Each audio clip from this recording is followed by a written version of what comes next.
Think of this as two separate cameras, guys. If you don't like soldering, you don't even have to touch a soldering iron. I soldered the tiny pads at the top because I wanted to be able to control the settings of the Phoenix 2 camera. Okay, the other buttons you can just press.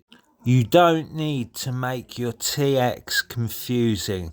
I just press the play and stop and QR button. Nice one.